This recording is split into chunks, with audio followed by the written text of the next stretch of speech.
নওগাঁয় ৩ দিনের যুব ফোরামের দক্ষতা বৃদ্ধি প্রশিক্ষণ সফলভাবে শেষ হয়েছে। ২৯ সেপ্টেম্বর থেকে ১ অক্টোবর পর্যন্ত নওগাঁর ব্যাডো ট্রেনিং সেন্টারে অনুষ্ঠিত হয় প্রশিক্ষণটি। পরিচালিত হয় আস্থা প্রকল্পের অধীনে, যা Swiss agency for development and কোঅপারেশনের অর্থায়নে পরিচালিত হচ্ছে। এই প্রকল্প ২০২৩ সাল থেকে নওগাঁ সহ দেশের ১৮টি জেলায় তরুণ ও যুব নারীদের ক্ষমতায়ন এবং মানব সম্পদের উন্নয়নে কাজ করে আসছে।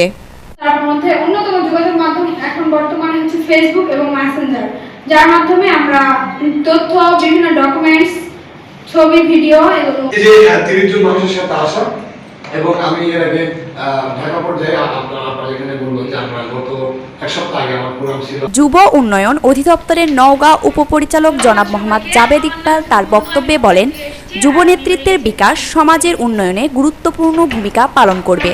যে কোনো অর্গানাইজেশন, আমাদের জিও এনজিও মিলে অনেকগুলো প্রোগ্রাম করি আমরা।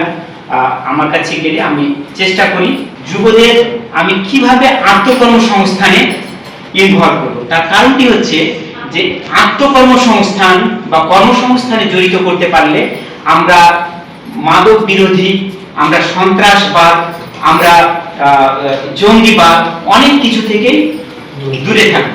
ডেমোক্রেসি ওয়াচের নির্বাহী পরিচালক জনাব সানজিদা লিপি বলেন, যুব সমাজের নেতৃত্ব শক্তিশালী হলে সমাজে গণতান্ত্রিক প্রক্রিয়ার বিকাশ ত্বরান্বিত হবে। স্টাফ রিক্রুটমেন্টে যাই, যখন ওরিয়েন্টেশনে যাই, তখন আমি আমার যারা সহকর্মী আছে তারা জানে আমি এটা সবসময় অনেক গুরুত্ব দিই। হ্যাঁ, আমি যেমন ওকে বলছিলাম আমি রেডি হয়ে আসতে পারলাম না, আমি মনে করি কোথাও যাওয়া, নিজেকে প্রেজেন্ট করাটা অনেক ইম্পর্টেন্ট। এটা কমিউনিকেশনের একটা পার্ট। আর কালকে আমি 2টা মিটিংয়ে অ্যাটেন্ড করেছি, আমি শাড়ি পরে গিয়েছিলাম। সমাপনী অনুষ্ঠানে আরও উপস্থিত ছিলেন Rajshahi cluster coordinator S M. Mohiuddin Moin, Naogaon জেলা coordinator Kamal Hossain Shah, senior field officer Abdul Mannaf এবং finance and admin coordinator Mohammad Nuruzzaman প্রমুখ। আর খুব পরিপাটি একটা উপজেলার যুব ফোরাম পেয়েছি, সবাই সুন্দর আজকে পরিপাটি হয়ে এসেছে। আমি মিস করেছি, যদি গতকালকেও আপনাদের সাথে থাকতে পারতাম, আমি করেছি।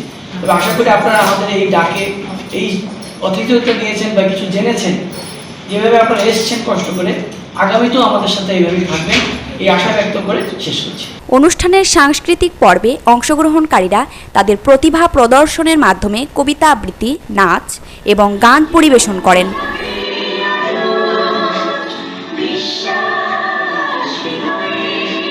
প্রশিক্ষণের শেষ দিনে ৩০ জন অংশগ্রহণকারীকে সার্টিফিকেট, ল্যাপটপ ব্যাগ এবং সম্মানী প্রদান করা হয়।